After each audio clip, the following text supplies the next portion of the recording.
My daughter-in-law leaned over the QR board at my son's memorial and hissed, "Those tears are worth millions."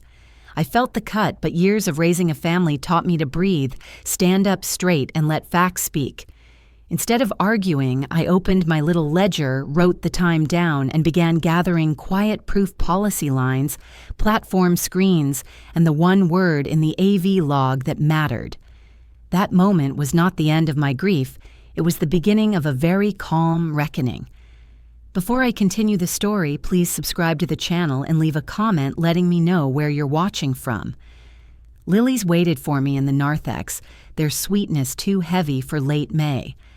I pressed 2 fingers to my black cardigan to smooth a ripple that no one else could see, then touched the small silver brooch over my heart. Lacey slipped her hand into mine the way she had as a child when we crossed busy streets. "You're steady, Mom," she whispered. I nodded once.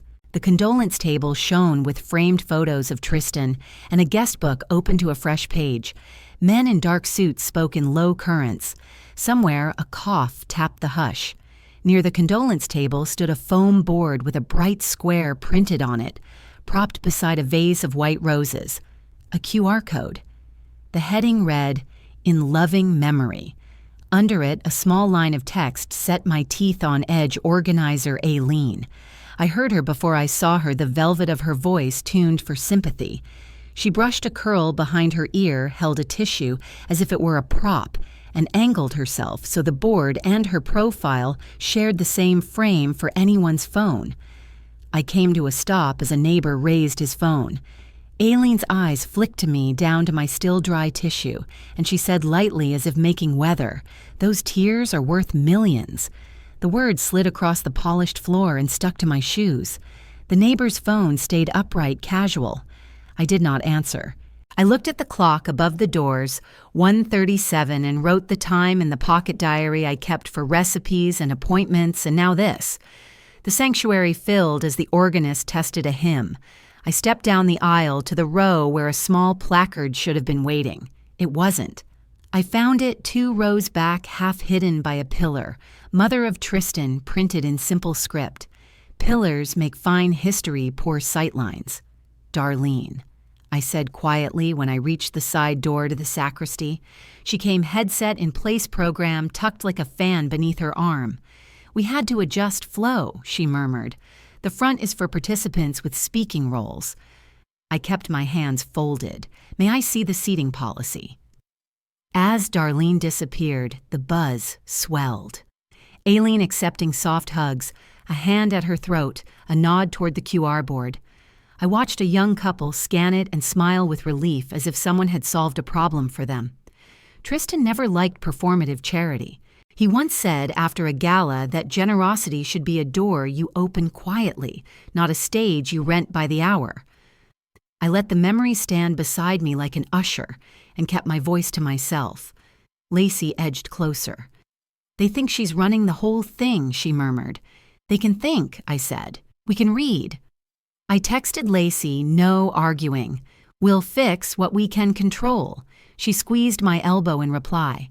At the guest book, I wrote Arliss Holloway, Tristan's mother, because grief should be cataloged as clearly as donations. The pen left a neat groove in the page. I adjusted the silver brooch again, not for show, but for balance, the way a sailor reaches for a railing when the harbor yawns with boats and people and noise. I looked back at the foam board. A gleam from the church lights blinked on its glossy surface like a signal. Darlene reappeared, with her phone to her ear and a look that said she already knew the answer. "Mrs. Holloway," she said, "our policy reads that immediate family, including the mother, sits front row unless the family requests otherwise." She swallowed. No one requested otherwise. She lifted the placard from the shadowed row, walked with me to the front, and set it in its proper place. "Thank you," I said. Lacey breathed out so softly only my sleeve felt it. "One thing at a time, Mom," she whispered. I sat where my son would have expected me to sit. I didn't look back. The organ warmed into the first hymn, and the air moved like cloth over the gathered. Across the aisle, the QR board kept its vigil. Aileen rested her hand on it while she accepted another condolence, then let her fingers fall as though she could feel the money humming beneath the print. People mean well. They like instructions. The board gave them both, and the gratitude spilled in the wrong direction. I wrote 152 beside a small star in the diary. I listed 3 witnesses for my own comm, later the neighbor with the phone, the young couple who scanned Darlene with the headset. The note steadied me like a carpenter's pencil steadies a line. A mother does not need volume when she has a ledger and a clock. I folded the diary closed and placed both hands on my lap. Ready, Lacey asked. Ready, I said, and felt the seat beneath me earn its name. The acolyte lit the last candle. A hush gathered, not absolute silence, but the kind that knows when to listen. I kept my seat, my silence, and the time in ink. Somewhere behind me, a child laughed, then caught himself and hid the sound. I thought of Tristan's laugh at 8, at 16, at 32, how each version had lived in this same city, under this same heat. The QR board glowed in the corner of my eye, a minor moon. I let it glow. There would be a better light later, one that did not need a camera. The ushers took their places. The pastor stepped to the lectern. I felt the weight of my brooch, the clean line of my name in the book, the rightness of the row. On a day built for saying out loud what love had done, I chose to begin by recording what greed had tried. The program would have its surprises. I had already met the first one near the pillar. I steadied my breath for the next. The ushers worked down the aisles with a practiced calm. Lacey passed me a program. I kept my fingers steady as I opened the crease. Under family remarks, a single line waited. Spouse's tribute, Aileen. Nothing followed it, no mother's tribute. The blank was louder than any organ. I circled the empty space with a fine black pen and wrote 146 in the margin. I let the paper rest on my lap and faced the lectern, where the brass caught the sanctuary lights. I did not lean into Lacey or whisper her name. The front row was mine again, policy not favor, and I would not spend it on re-arguing. Aileen's perfume drifted up the aisle, floral and expensive. The QR board in the narthex was out of sight now, but the memory of her sentence. Those tears are worth millions stayed within reach, like a splinter you cannot ignore. I closed the program and set my pen across it like a latch. Before the organ prelude, I stepped to the side aisle. Natalie, the funeral director, stood near the sacristy door with a tablet and a quiet headset. "Natalie," I said softly. She turned. "What is your policy for changes to the printed program?" She didn't blink. House guidelines say family approvals include the mother, unless there's a legal restriction, she answered. Today we received a final PDF at 1:14 from Aileen timing constraints. I nodded once. "Would you note that time for me?" She glanced at the tablet. 1:14 p.m. received. I wrote it in my pocket diary and thanked her. 2 shallow steps took me to the AV booth. A young man with almond eyes and a neat beard, his badge read, Sky watched a monitor split into grids titles, timers, thumbnails. Skylar. He lifted one ear cup. "Yes, ma'am. I'm Arliss," I said. "Tristan's mother. Is the file named Mother Montage Final DEMP4 still queued?" His eyes flicked to the grid. A file title sat gray with a slanted mark beside it. "It's visible," he said, but tagged skip. "Thank you for checking," I replied. "Would you email me the queue order after the service so we don't disturb worship?" He nodded, uneasy but willing. I did not press him. I returned to my seat the way a tide returns to shore, quiet, sure, leaving no foam. Pastor Kendrick set both hands on the lectern as though steadying a boat. He welcomed friends and family, thanked the church, and asked us to stand. We sang words I'd known since I was a girl. When we sat, he nodded to Aileen. She crossed the platform and addressed the color of fresh ink. "Thank you for being here," she began. She acknowledged the community and spoke of unexpected expenses, gesturing toward the narthex where the QR board waited. I kept my eyes on the hymnal, counting seconds instead of tears. The absence of a mother's line felt intentional. The lights dimmed. The slideshow started with a photograph of baby feet across the screen. It jumped through time like a flat stone. Birthdays, a high school cap, a river trip, a Christmas in a sweater I remembered folding.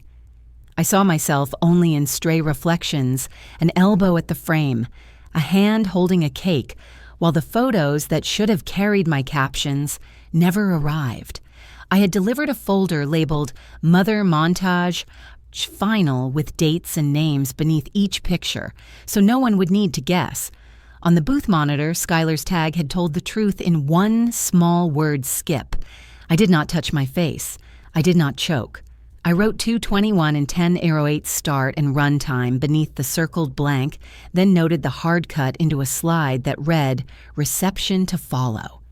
To the crowd, the slideshow looked complete. To me, it looked like what happens when you erase a mother and call it tidying up. The ache was a clean line, and I held it steady. During the next hymn, I folded a brief note for Natalie, please. Email me the house guidelines for family tributes and the final approved program PDF. I added my address and slid the paper to her hand as she coordinated pallbearers at the aisle. She wrote back on a yellow sticky and returned it to me after benediction will send. I tucked the sticky into the diary beside a morning list I'd written over Coffee Breathe Right Witness. Kendrick preached short and gentle, a message sized to fit inside an already heavy day. Love is durable, memory is work, mercy is a long practice. Lacey's fingers found mine during the final prayer. The sanctuary rose for the Amen, the sound of 100 people standing like rain on a tin roof, soft, collective, unavoidable. I looked down at my lap where the program lay folded around my pen and thought of how many small tools build a house, levels, plumb lines, ledgers. Today my tools were paper and time. The ushers opened the doors. As the line formed for the fellowship hall, I scanned the day's ledger, the sentence at the QR, the placard dragged back, then restored, the printed erasure, the file-tagged skip, the slideshow with its neat missing corners. I did not speak to Aileen. I did not tighten my jaw. I walked toward the back where the AV booth glowed with status lights and open windows. Skylar glanced up and met my eyes, then glanced down at his phone. A new email icon bloomed on his screen. He nodded, not a promise, a notice. I gave him the same. As the line inched, I saw his fingers hover, then type. A faint whoosh carried over the fans. Lacey whispered that we'd eat later. I nodded eyes on the small red badge that promised proof. Paper, not volume, I reminded myself, stepping into the slow current that carried people toward coffee and church punch. The program had erased a mother, and the screen obeyed, so I followed the paper trail to the money. The hall doors breathed air. Beneath the hum of voices, I heard the copier from the office wing. Paper has a sound when it decides things.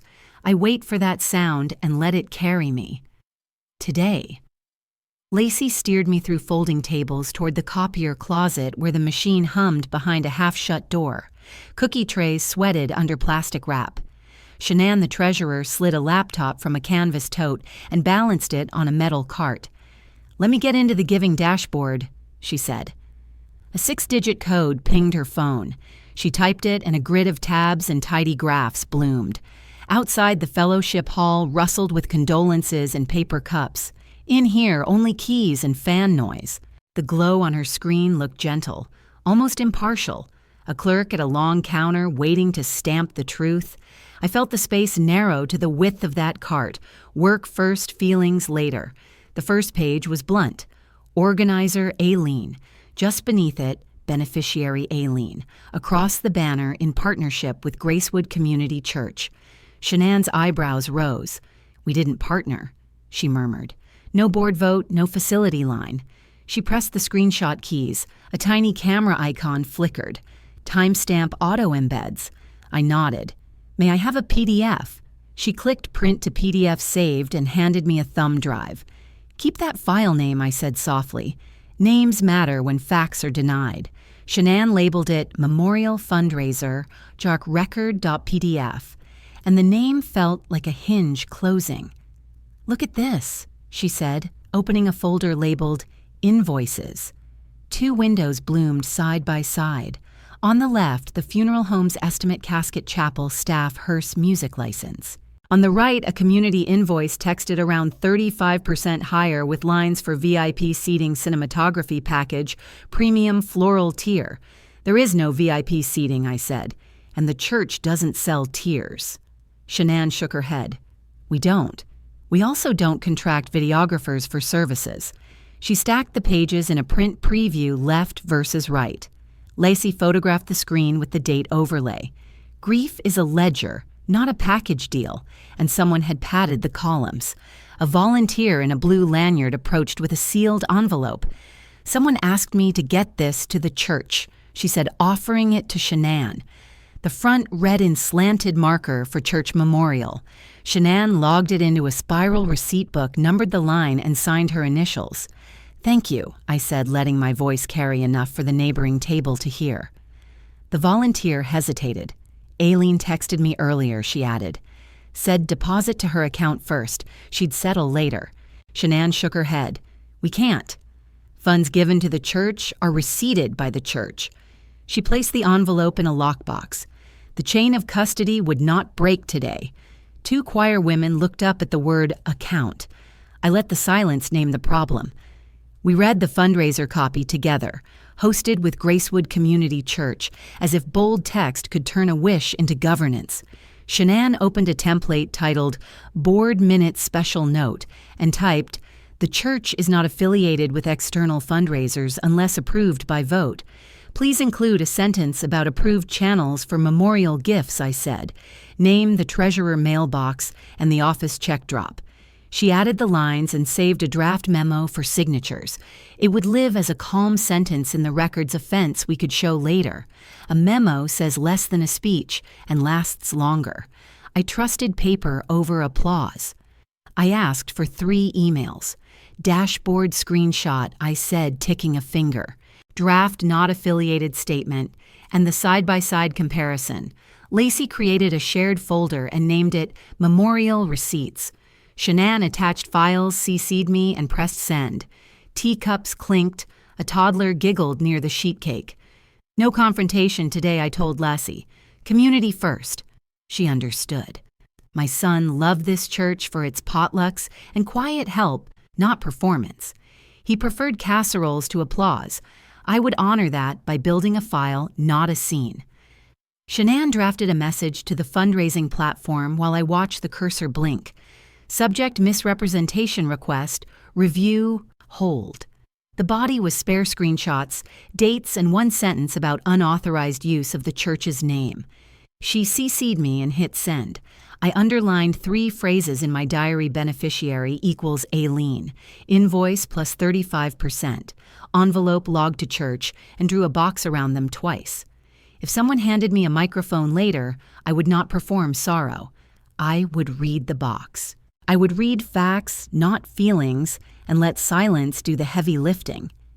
I thanked Shanann, slipped the thumb drive into my cardigan pocket, and stepped back into the hum of the hall.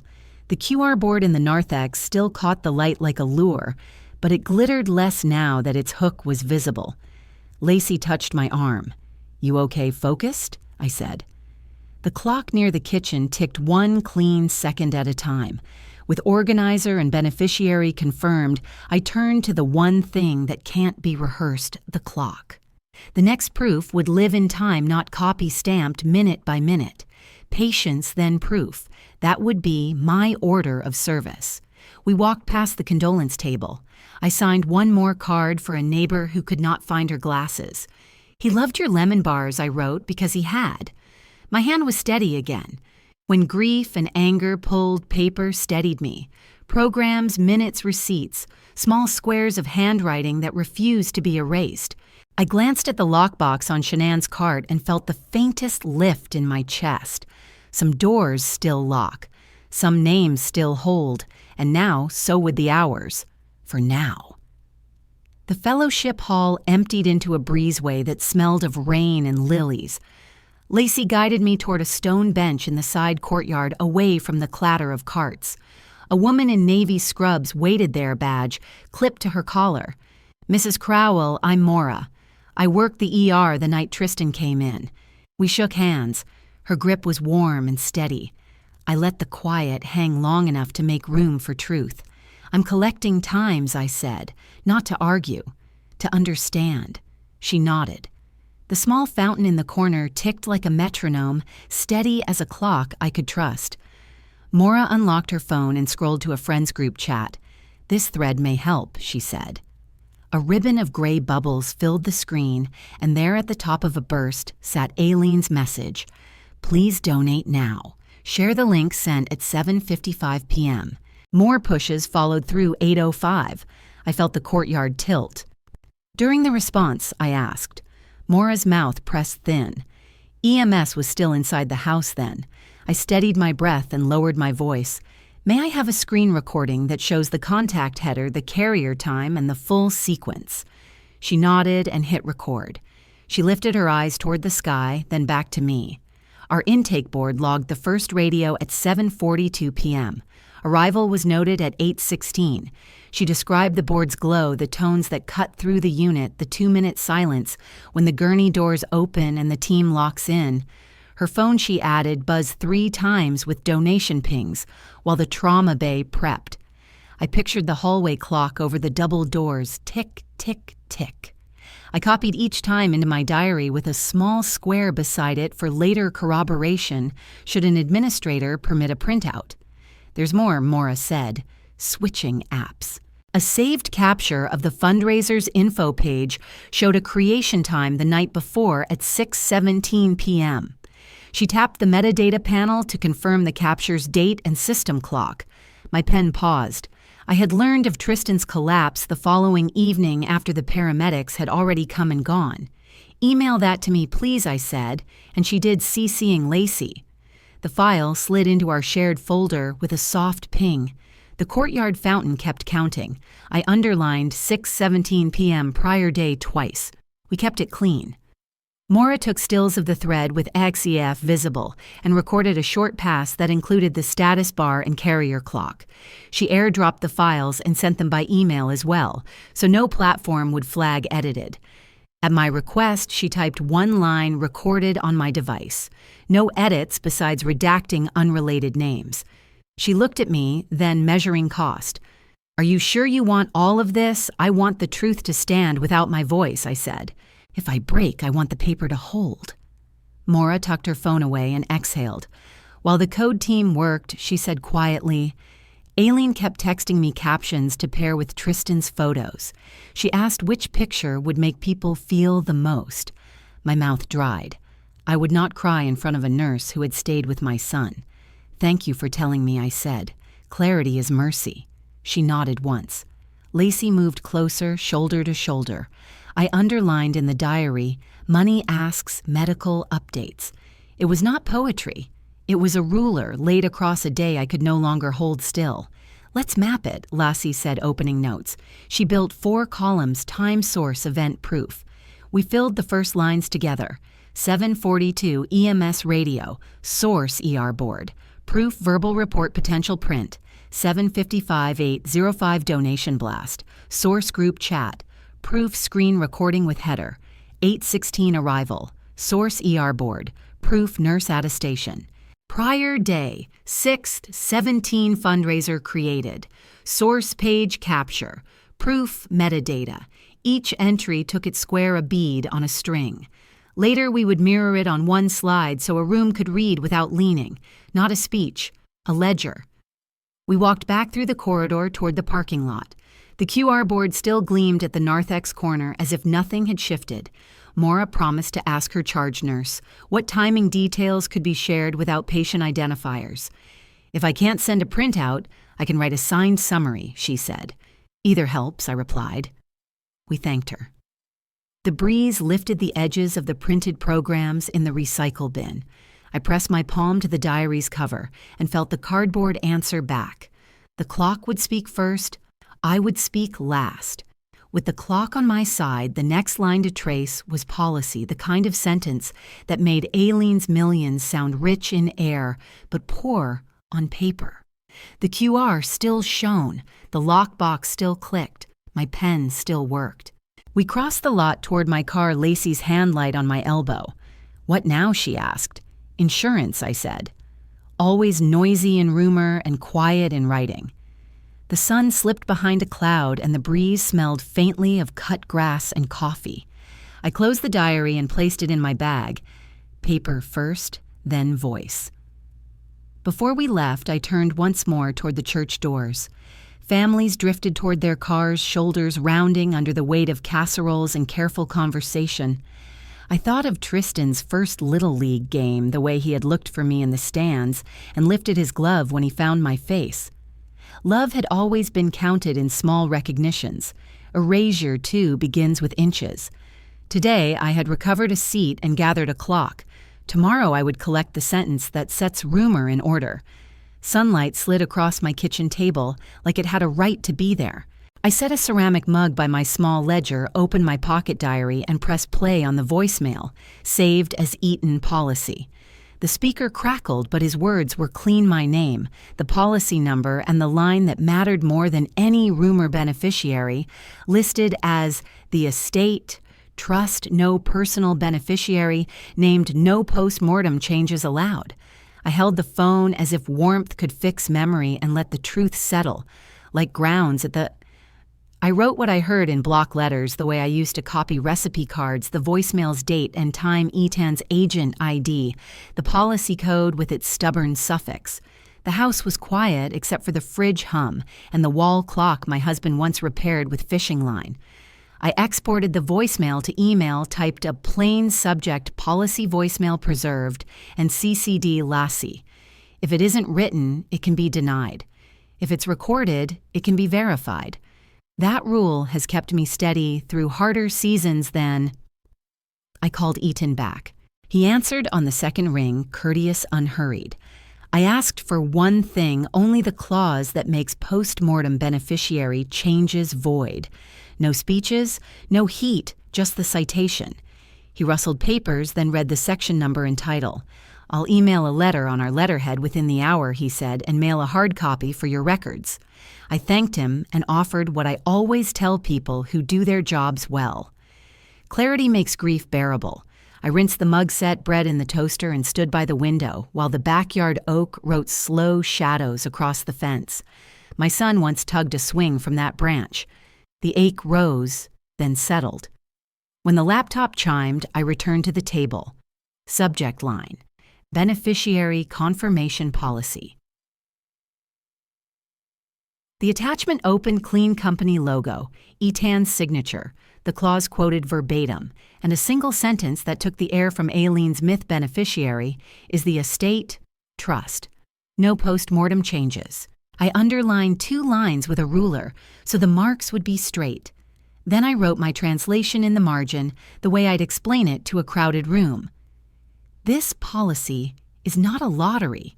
It isn't mine to switch, and it isn't Aileen's to claim. It belongs to the estate.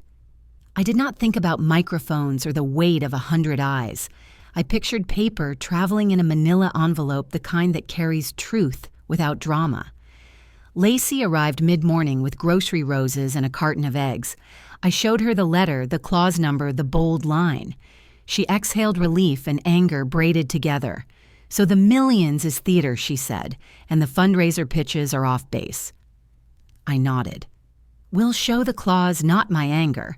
She suggested a single slide for when we use a projector later in the week, policy number clause. Title 1, plain English line, and a small footer source agent letter on file. 20 seconds, then I placed the printed letter, a copy of the policy booklet, and a brief summary sheet into a manila envelope. In red ink, I stamped it, recorded. I photographed the front and saved it beside the PDF. Duplication is mercy when nerves shake hands. In my diary, I wrote, beneficiary, Dursar Estates, trust. Post-mortem changes, void. Agent letter received and archived. I closed the book and felt the house breathe with me. The boast about millions became what it always was, air-shaped like a dollar sign. On the coffee table beside my hymnal, I laid the envelope next to Saturday's notes about the timeline and the fundraiser dashboard. Timing money trail policy, 3 legs of a stool that would not wobble. Aileen works in optics. I will work in facts. I am not planning to confront her in a church hallway or over a dessert table. I will wait until a question is asked into a microphone, then offer a short answer with a citation anyone can read. People argue with a mother. They struggle to argue with paper. Before noon, Etan's follow-up arrived. He confirmed the hard copy was in the mail and included a public link to the booklet so the clause could be read in context.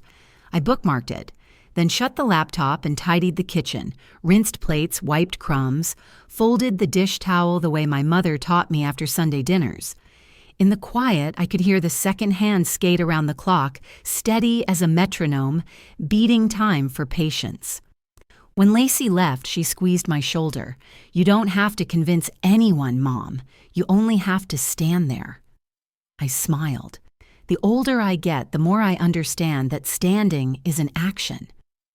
I slid the envelope into my tote, clipped the USB drive to my key fob, and set my phone to vibrate. I did not rehearse lines. I did not practice faces. I made a sandwich and ate it at the sink like I did when the children were small and life was nothing but lists. By late morning, the sun had climbed high. I carried the tote to the living room and set it by the front door, ready for whatever meeting or call would come. With insurance settled on paper, the last lever left was legal standing. I'm not out to win an argument. I'm out to fence the noise, to give grief its boundary lines. Aileen can tap banners and point at QR codes. I will hold a letter. When the phone finally rang again, I let it pass to voicemail and smiled as the message began with my name, The File. Monday came pale and quiet. I cleared the dining table and laid out 3 folders, timing, money, policy, with a 4th that was still empty. Legal. Coffee on my left, a legal pad on my right. I opened the estate inbox Lacey had created and tapped speaker on my phone. I wasn't going to duel press releases or gossip. Texas likes paper. So do I. "Good morning, this is Marcia." Her voice carried oak and sunlight. I gave my name, my son's, the date, the blunt facts. "I need a clean path to speak for his estate," I said. "No scenes. Just process." In Texas, she replied, "The estate speaks through a personal representative. Until a PR is appointed, no one has standing to threaten lawsuits or demand payouts. We'll file your petition today. Short, simple, documented." I felt my shoulders lower an inch. Her checklist arrived while we stayed on the line: death certificate, the agent's letter about the policy clause, the church notes regarding the fundraiser's wording. "Short and factual," she said. "Let the exhibits talk." I printed the list and slid it into the empty folder. Legal stopped being empty. I forwarded an email I'd saved a late-night message from Aileen's attorney, Jose, demanding immediate reimbursement and threatening a wrongful death claim on behalf of the family. No statute cited, no PR mentioned, just volume. "He can't act for the estate without PR authority," Marcia said. "We'll send one response." Then silence. Under her guidance, I drafted it from the estate inbox. "We acknowledge receipt. A petition for appointment of personal representative for the estate of Tristan Wells is being filed. All inquiries should be directed to PR counsel upon appointment. Please provide the legal basis for any immediate demand prior to PR appointment. Neutral vowels, hard period." I CC'd Marcia and pressed send. Jose answered in 6 minutes. "Understood.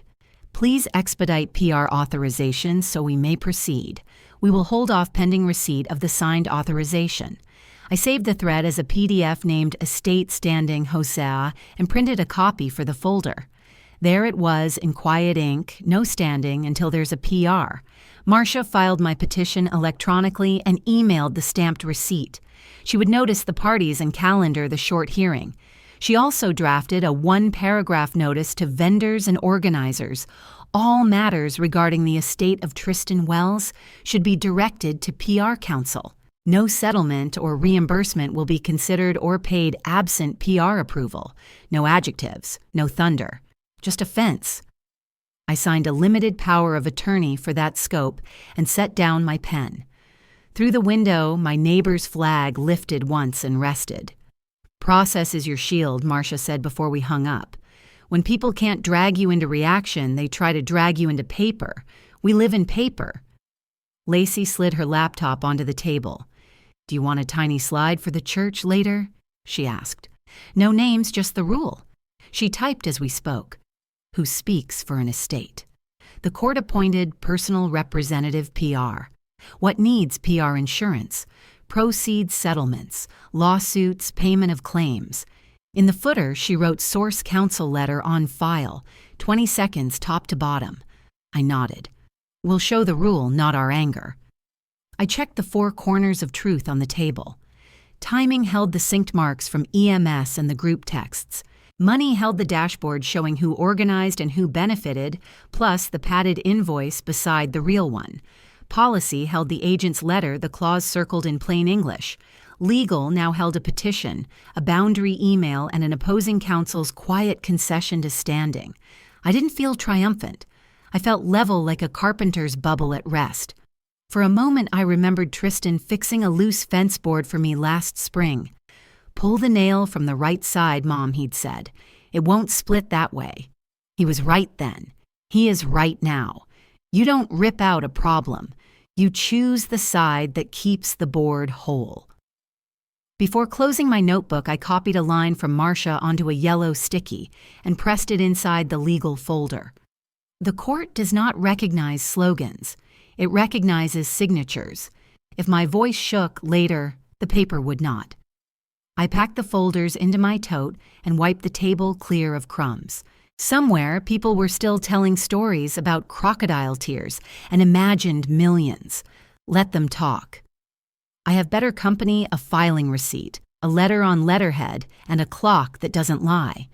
When the time comes to speak, the paper will speak louder than any threat, and I will not raise my voice to help it. The AV booth smelled faintly of dust and warmed plastic. Kendrick had given me written permission, so Natalie unlocked the side door and guided me in. Skylar was already seated at the console, his fingers drumming lightly on the keyboard. I kept my voice measured steady. I'm asking for a copy of the Q log and the event action history, I said. Nothing more, nothing less. Skylar nodded, pulling up the memorial session file. The timeline unspooled across the screen prelude slideshow, hymns, tributes. I leaned forward, heart steady, as the list scrolled. There it was. Mother, montage, final MP4 grayed out with a tag that made my stomach tighten. Please make a screen recording with the system clock visible, I asked. He clicked, and the cursor hovered. I stayed silent. Then the pane opened the event history, clear as day. A manual action at 1:14 p.m. The line was blunt, almost cruel in its brevity. Action, Xiuqiao skip, performed by Gestop A requester, Base event cord. One word had erased my tribute. Skylar exported the log to both PDF and CSV. Natalie wrote her initials on a note confirming these were the exact files used that day. My dignity didn't rise in shouts, it steadied in silence. I compared run times with the notes I had scribbled in my diary 2 days earlier. The minutes aligned perfectly. The montage had never stood a chance. I didn't accuse anyone. Instead, I asked them to staple the console export to a short cover memo on church letterhead prepared for family record upon request. A quiet request, official and clean. Chain of custody mattered. Natalie printed the log, Skylar signed and dated it, and Kendrick added one plain line, release to next of kin, for record keeping. I slid the packet into a folder marked Tech. Later, Lacey would place it inside our memorial receipts. Paper, not volume. An admin walked in with an email forwarded from event cord to the AV booth. Please shorten skip Mother's montage if we run long. The header time read 1:12 p.m. 2 minutes later, the console showed the click, cause and effect preserved in text. I requested a redacted copy, titles only preserving the headers. They obliged. I thanked Skylar for precision, not emotion. I told Kendrick I would not post these files online. They are for clarity, not spectacle, I said. In my diary, I underlined 2 words, policy, proof. When I left the sanctuary, the pews were empty and quiet. I walked across the nave folder tucked under my arm. On the passenger seat of my car, the tech folder slid neatly beside legal. 4 truths now had anchors: timing, money, policy, and technology. 1 clean minute, I thought, where paper would speak and noise would end. Kendrick's weekly tea drew a modest circle of church members into the room. Teacups clinked against saucers, the low murmur of fellowship softened by the hum of the projector. I stepped forward with my tote carrying nothing more than 3 printed pages. 2 minutes, I said. 3 pages. No accusations. Skylar waited at the projector. Shanann sat near the front, and at the back, Aileen held her phone like a shield. I set my pages on the lectern, smoothing the edges with a steady hand. The tech folder from earlier rested in my tote. This was not a speech, it was proof. The first slide appeared on the screen, the fundraiser dashboard. Organizer Aileen, beneficiary Aileen. Across the top, bold type read, "Hosted with Gracewood." I didn't raise my voice. Our church board did not approve or co-host this fundraiser, I read plain and clear. Then I held up Shanann's draft memo stamped "Not Affiliated." Only 1 line was spoken. The room shifted into stillness. Slide 2, Etan's letter excerpt highlighted. Beneficiary. Estate. Trust. No post-mortem changes permitted. My words. There was never a policy I could redirect for anyone's personal use. The quiet thickened. Murmurs stopped. All eyes turned toward the back where Aileen's phone trembled slightly in her hand. Slide 3, the console log. 1. 14 p.m. action skip requester event coord. My montage was manually skipped, I said. This is the console record. This is the release memo. I did not look at Aileen. My eyes stayed on the page. Then Skylar played the short clip. 15 seconds from the lobby camera. Aileen at the QR board, her voice distinct. Those tears are worth millions. The timestamp glowed in the corner. I said nothing. Silence did the speaking. I closed the binder. I am not asking for sympathy. Only corrections, I told them. Please direct any memorial funds to a verified scholarship or request refunds from the platform. Our church will publish 1 official link. Legal questions go to PR Council. I won't answer them here. Kendrick stood his voice calm but firm. The church is not affiliated with the private fundraiser. We will post the scholarship link. Be kind, be clear. Aileen shifted, ready to object, but Kendrick raised a hand. Process, not debate. Shanann rose, adding, "The platform review is already underway." I stepped away.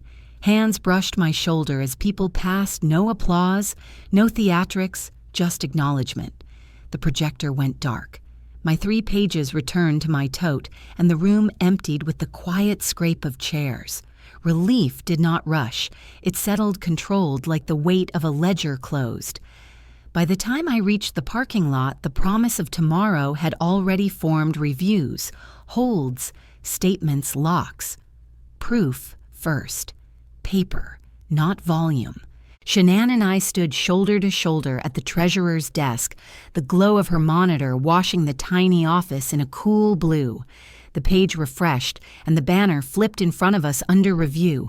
The donate button grayed out as if someone had set a hand over a faucet and turned the handle closed. Shanann exhaled. I did too, once no celebration, only air returning to its work. Save the capture, I said. She took a screenshot, stamped the time, and dropped it into our shared folder. Small, clean steps. Her inbox pinged. Subject line fundraiser paused pending verification of organizer beneficiary. The platform's ticket number sat in the corner like a tag on a suitcase. We printed the email to PDF with headers intact and added the ticket to the file name so it couldn't be lost in a pile. I kept my mouth shut. The process was talking now, and it spoke in proper nouns and file paths, not volume. I logged into the estate inbox from the church computer and opened Marcia's template. 2 paragraphs, nothing more. First, the estate is represented by PR Council. All inquiries go there. Second, no private fundraiser is endorsed. Direct giving should use the verified scholarship, or donors should request refunds. I adjusted 2 commas, read it aloud under my breath, and hit send platform CC Shanann and Kendrick. Then I posted the PDF to the church bulletin page so anyone asking what now could find a clear answer. Shanann opened the board minutes document and typed an entry in calm, steady words. Gracewood Community Church is not affiliated with the private fundraiser. Official giving link scholarship fund. 2 deacons e-signed remotely. Kendrick added his initials and the date. Shanann exported the minutes to PDF and saved a checksum copy so the record would hold up to scrutiny later. Church governance is not a feeling, it is a ledger with witnesses. Kendrick asked the webmaster to swap the homepage QR to the scholarship. In less than 10 minutes, a short banner appeared above the photo of the Steeple Memorial, giving please use the verified scholarship link. I texted Lacey a screenshot and a line we had both been waiting to send one link. We did not restate the AV log, the policy clause, or the camera clip. Their proof had already done its job. We converted them into actions people could follow without an argument. A message from Aileen's circle pulsed across phones. Funds were for grief costs. Why stop help I didn't answer. The estate auto reply went out from the new inbox. Please direct inquiries to PR Council. Donors may request refunds or give via the scholarship. We exported the thread to PDF not for drama, for record. I have learned that grief makes people loud. Paper keeps the room from turning into a brawl. Parishioners began resharing the church banner and the PR statement. A volunteer wrote that several donors had already hit the refund button and thanked the church for clarity. I emailed brief thanks to Shanann and Kendrick and nested the day's captures into their corners. Timing, money policy, tech, legal. 4 folders and a 5th. 4 posts of a fence and a gate that opens only to the right hands. Outside, late light warmed the carpet through the office window. I carried the folders to my car and set them on the passenger seat like a sleeping child you don't dare jostle. The steeple cut the sky in a neat triangle and the sun slipped behind it. For the first time since the service, my chest loosened. Relief came with boundaries. This does not fix sorrow and it does not fix Aileen. It fixes the flow of money and the shape of the story. I turned the key, then waited listening to the engine idle and the quiet of a campus that had finally chosen clarity over noise. Before I pulled away, Shanann tapped my window. The platform needs a one-line confirmation from an officer, she said. Kendrick was already signing on church letterhead not affiliated. Scholarship link authorized. She scanned it, sent it to the ticket thread, and forwarded a copy to the estate inbox. The gray button stayed gray. For once, money obeyed the rules instead of emotions. On the drive toward the exit, 3 parishioners texted. No anger. One wrote, "Thank you for clarity. Where will the scholarship live?" Another asked if flowers could be redirected to the library in Tristan's name. I answered later with links and a sentence. I trust we will honor generosity by honoring the rules. Grief never needed a QR code. Remembrance can wait a day to be set up correctly. I idled at the curb and watched families leave the tea with paper plates stacked and children tugging on sleeves. I remembered Tristan's laugh in this hall when he coached the youth team on Saturday's sneakers, squeaking his wrist, flicking a ball toward a child who needed a win. The documents on my seat could not bring that sound back. They could keep a false story from settling where his name should rest. That was enough for today. Tomorrow his own voice would do the talking. Truly. The platform paused the fundraiser before I reached my car, and the church published a single, verified link. Maura's message arrived at dawn with 2 voice notes, Tristan talking about where help should go if he ever didn't make it home. Dawn found my kitchen the color of old paper. I set my ledger beside the coffee and turned the phone face up, willing my hands to be steady. Maura's name sat on the lock screen with 2 attachments. Months ago, after a follow-up surgery, my son had left himself a trail of breadcrumbs. Now it had reached my table. I pressed play and closed my eyes so I would hear him instead of hunt for him. Tristan's voice was clear, ordinary, the kind you lean toward without noticing. If I don't make it home, he said, don't raise money for me. Don't let anybody turn grief into a project. He named 2 places instead, the Gracewood Student Scholarship and the County Children's Burn Unit. Ask Mom to coordinate with the treasurer so it's simple. No side channels. Keep it honest. The note was short, almost practical. It landed. I copied the file names into my ledger, saved both .m4a files, and opened the details pane. Created dates, device model, length to the second. I exported each to my laptop and generated hashes, the mouthful of numbers that say, "This is what it is." No drama, only procedure. I texted Maura, "Please send a one-line attestation device date, no edits." Her reply came fast and plain. I added it to the folder we keep for receipts. I forwarded the voice notes to Shanann and to Pastor Kendrick with a single sentence, Tristan's intent in his own voice. I CC'd Marcia so the estate record would reflect it.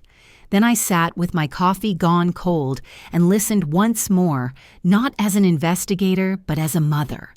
The waveform on my screen looked like a pulse settling down. By 8, Shanann had answered with account details the church already maintained for student aid. We can name an annual award for Tristan. She wrote preference for service hours, trade school, or nursing track. I drafted a donor note that said, "Only what was needed from private asks to public purpose. Please use the audited scholarship or the burn unit link. Thank you for honoring Tristan's wishes." No adjectives, just a road. Kendrick asked if he could share a 15-second excerpt inside a short staff huddle as context for the update. I agreed, provided the public post would be written only, not audio.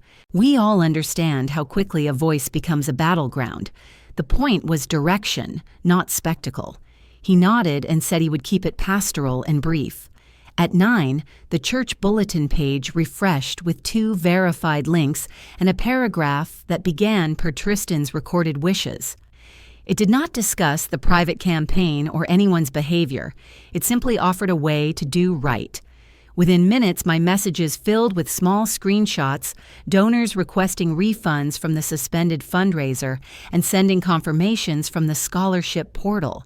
Reason for refund official church statement.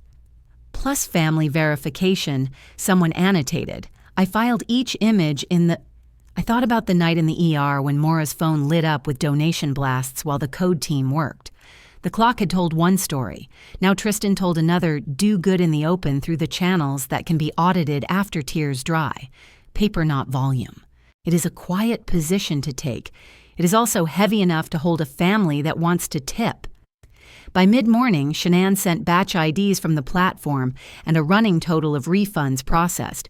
She was calm, as always, a bookkeeper of storms. I printed her email to PDF and slid it into the same envelope where the insurer's letter rests. 4 corners have a way of making a table timing money policy and the technical log. This morning, my son's voice became the table's centerpiece. I wrote a transcript of the voice notes, not because the audio needed translation, but so anyone who dislikes screens could read. I placed a copy in a new scholarship folder and another in my hymnal between "Great is thy faithfulness and be still my soul." I am not a sentimental woman. I am a thorough one. Faith and paper are how I stay upright. The doorbell rang once Lacey with a carton of eggs and 2 fresh pens. We stood at the counter while I explained the plan for the award and the burn unit support. She didn't ask me if I felt proud. She asked me if I felt done. I told her no. One conversation remained, and it had nothing to do with links or memos. It had to do with a sentence spoken at a QR board and the belief that tears can be priced like produce. "Are you sure you want to meet her alone?" Lassie asked. "Yes," I said. "I don't need a witness. I need a door that can close." She nodded and set the eggs in the fridge like a nurse laying instruments on a tray. We fixed tea. We did not drink. Then I sent a short message to Aileen. I would like a private, brief conversation. Today, if possible. No subject line, no scolding. Just an appointment for the truth. Before I left, I opened the folder one more time and looked at the hashes, the letter, the batch, IDs, the small mountains of simple proof that had moved a room without raising a voice. My son had asked for honesty and for help directed toward the living. We had done both this morning. The rest would not be for public consumption. It would be a mother saying what she had to say and then walking away. I tucked the transcript into my purse, a small square of steadiness. With Tristan's wishes honored and the money redirected, I asked for one private meeting with Aileen. The counseling room had a window the size of a legal pad frosted to a milky blur. I arrived 10 minutes early and set 4 folders in a square on the table. Timing money policy tech with scholarship laid on top like a quiet flag. I breathed in the smell of lemon cleaner and old hymnals. I was not here for catharsis. I was here for paper. Aileen came 5 minutes late, phone face up in her hand, as if it were a flag of truce. She didn't sit right away. We're all grieving. She said a line, polished by repetition. This room is for facts, I answered, and pulled out a single sheet with today's date and time, typed in the corner, acknowledgement. I set ground rules the way nurses count instruments. No recording, I said. No interruptions. Answers can be yes or no. 10 minutes. She scoffed, thumbs hovering over the screen. I turned my phone off and placed it in my purse where it clicked shut. There would be no bait to chase, no microphone to perform for. I slid the first page across a one-sheet summary in simple blocks. Dashboard header organizer Aileen, beneficiary Aileen, the platform email under review, the church minutes not affiliated. Did you obtain the church's approval? I asked. She deflected into whether, then sympathy, then it was to help. I tapped the minutes entry with a pencil. Yes or no? Silence worked better than debate. She didn't say yes. Next timing. I laid out the print of message timestamps during EMS response and the capture showing the fundraiser's creation time the night before I was told. Were donation requests sent while EMTs were inside the house? I asked. Her mouth tightened. We listened to the air vent hum. I marked a small square on the acknowledgement timing reviewed. I opened the policy folder and read a single plain English line I had written under Eaton's letterhead. Citation, beneficiary is the estate, trust. No postmortem changes allowed. I looked at her, not unkindly. Do you acknowledge telling others there were millions? She started to build a sentence of smoke. I set the letter beside her elbow. It is hard to argue with a seal. This is the human line, I said, placing scholarship on top of the square. Money goes here, audited public. My voice did not rise. If you sign a brief acknowledgement and post a refund and redirect note, I won't file a public complaint about misrepresentation. 48 hours. After that, PR counsel proceeds. That is process, not punishment. She exhaled through her nose like a bull meeting a fence. People will think I'm heartless if I sign. People already think I said. Paper makes corrections. I read the draft aloud 3 sentences each, the size of a step I organized a private fundraiser without church affiliation. Statements about millions from insurance were inaccurate. I request donors pursue refunds or give to the verified scholarship. I handed her a pen. She didn't touch it. I won't sign in this room, she said. Then take counsel. I answered, sliding the same draft into a sealed envelope and placing it by her phone. 48 hours begins now. She paced in a narrow arc, then stopped at the window and stared at the blur of a crepe myrtle. You think all of this was on purpose? She said. You don't know what it's like to be left with nothing. I opened the money folder and pointed to a simple line refunds in process batch IDs, listed scholarship link live. This is not about leaving you with nothing, I said. It is about not taking what was never yours to take. She made a small sound that might have been a laugh. You can't control what people believe. Paper doesn't need belief. I gathered the pages into their folders, pressing the corners to align them. It needs signatures. Her chin lifted. I have friends. They'll say this is bullying a widow. I am not your judge, I said. I am the mother of the man whose voice asked us to do this cleanly. I am offering you a path that ends here. We sat with the clock. You would be surprised how loudly minute hands speak when no one talks over them. I stood first. Where do I send it? She asked, touching the envelope as if it were heated. The estate inbox, I said. Subject line, acknowledgement. CC your counsel. 48 hours. I tucked my pen away, the small click closing the room as surely as a lock. At the door, she tried one more line. We're all grieving. We are, I said. Grief is not a business model. I left the draft on the table and carried the square of folders to my car, the way you carry a pie you do not want to spill. In the passenger seat, they formed the same four-cornered order that had steadied me all week. I did not feel triumphant. I felt finished for now. In the hallway, I passed the bulletin board with potluck flyers and prayer lists, the ordinary life of a church that had held us without picking sides. I stopped at the receptionist's desk and wrote today's date on a small memo for the file offer made. 48-hour window, no statements until expiration. In the parking lot, I called Marcia from the driver's seat and repeated the terms slowly. She said, "Good. Silence is leverage. Let her choose clarity." I took a photo of my watch face beside the envelope's duplicate and filed it in the legal folder. I underlined 2 words in my diary week's compass points: policy, proof. I gave her 48 hours. The clock would decide what the room could not. Hour 47 tasted like metal. I was at the church admin desk with a paper cup of water when the estate inbox chimed. Subject line acknowledgement. I opened the PDF and saw her typed name and the slanted loop of a signature Aileen's beneath the 3 sentences I had drafted, plus 2 more, a brief apology to donors and a promise not to create memorial fundraisers again. My shoulders dropped 1 notch. No fist in the air, no speech. I forwarded the file to Marcia and saved it into Legal Act with the timestamp noted in my ledger. Then I breathed, not triumph alignment. I read the letter once aloud, softly enough that only the vent could hear. I organized a private fundraiser without church affiliation. My statements about millions were false. I request donors pursue refunds or give to the verified scholarship. The 2 added lines were plain and useful. What the page did not do was flatter grief or excuse timing. Paper had no need to dramatize. It simply drew a line and signed it. I sent a 1-line receipt acknowledgement logged. Donors will be notified by platform. No more words were required. Shanann waved me into the treasurer nook. "You'll want to see this," she said, turning her monitor. The banner on the fundraiser page had shifted to under review.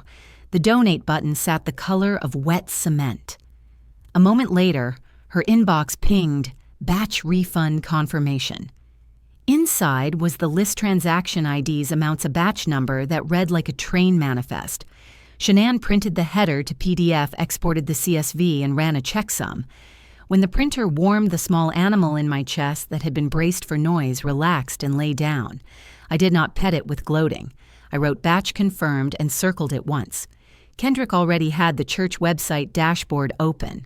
"Let's set the boundaries so no one has to keep explaining it," he said. We posted a permanent notice: Gracewood does not co-host private memorial fundraisers. Official giving uses the audited scholarship only. The webmaster added a blue banner to the home page and a short FAQ. Where should donations go? What if I gave to a private campaign? I watched the cursor blink, grateful that policy could spare volunteers the job of arguing in hallways. Some protections are simply sentences in the right place. My phone vibrated with a long text from Aileen about kindness and narratives, and how people will be confused. I did not answer. Marcia sent a prepared single-sentence reply from the estate inbox. Please direct questions to PR Council. For refunds, use the platform link. For giving, use the scholarship page. I archived Aileen's message without forwarding it. The process had spoken on my behalf. I would not add adjectives to a complete sentence. The platform notice to donors rolled out next. It mirrored Aileen's acknowledgement: refunds available, church not affiliated, remaining balance per organizer's request redirected to the Tristan Holloway Memorial Scholarship. A second email flagged the organizer account for prohibited use of the church name on future campaigns. I made no note about punishment in my diary. I wrote only the verb I wanted redirected. At the copier, Kendrick printed an appendix for the board minutes and signed it. 2 deacons added electronic initials. Policy was no longer a conversation. It was a date, a paragraph, and 3 names. The man who taught Tristan in youth group stepped into the doorway to say he had already clicked the scholarship link and set up a small monthly gift. I thanked him and did not cry. Paper isn't cold, it is steady. By 4 o'clock, I was at the county clerk's drop box with one last envelope, PR confirmation policy letter, AV log acknowledgement, and the refund batch cover page. I slid it into the slot and listened for the soft knock of arrival. Not a threat, a record. Most rumors lose their appetite when they meet a file stamp. I wrote the receipt number on my palm until I could copy it neatly into the ledger on the passenger seat. Dusk pressed pink against the church garden. I took the long walk to the cemetery bench, the one that faces the magnolia where the groundskeeper hangs seed bells in winter. The folders rode in my tote and came out in their practice square. Timing, money, policy, tech, legal. Beneath them, scholarship on top. I opened my phone to the scholarship page. The banner carried my son's name in a font that didn't pretend he was a brand. Criteria sat beneath like decent shoes service hours, nursing or trade applicants, a short essay about steady kindness. The first verified donations blinked into the ledger. I watched them arrive like porch lights. I texted Maura my thanks for his voice notes, then set my phone face down and let the evening air steady me so. A breeze moved the magnolia leaves with that leathery whisper you can hear if you stop trying to be brave. I pictured Tristan at 12 sweaty from mowing Mr. Gutierrez's lawn for free when the old man's hip went out and felt my mouth soften into something like pride. Not triumph, not victory, just the knowledge that the current now points the right direction. Aileen's signature lives in a folder. The church's boundary lives on a page. The money has stopped moving the wrong way. I sat until the automatic lights clicked on along the path. Somewhere behind me, a copier wound down that sleepy hum that means the office will be empty soon. I stacked the folders and slid them away. I did not take a victory picture. I did not post a paragraph. I was a mother who made the quiet case and let the case stand. When paper carries the truth, a mother doesn't have to shout. She just has to stand. I'm Arliss. If my story taught me anything, it's this: you don't need to shout to be heard. In grief and conflict, write it down. Keep your proof. Set boundaries and let policy, not rumor, carry the truth. The quiet courage protects families and directs help where it truly matters. What would you have done in my shoes? Have you ever used paper, not volume, to solve a hard moment? If this touched you, drop a 1 in the comments, share the city you're watching from, or tell me respectfully why it didn't. For more true human stories that honor dignity over drama, please subscribe to the channel and tap the bell. Thank you for listening and for choosing clarity, kindness, and accountability. Be well.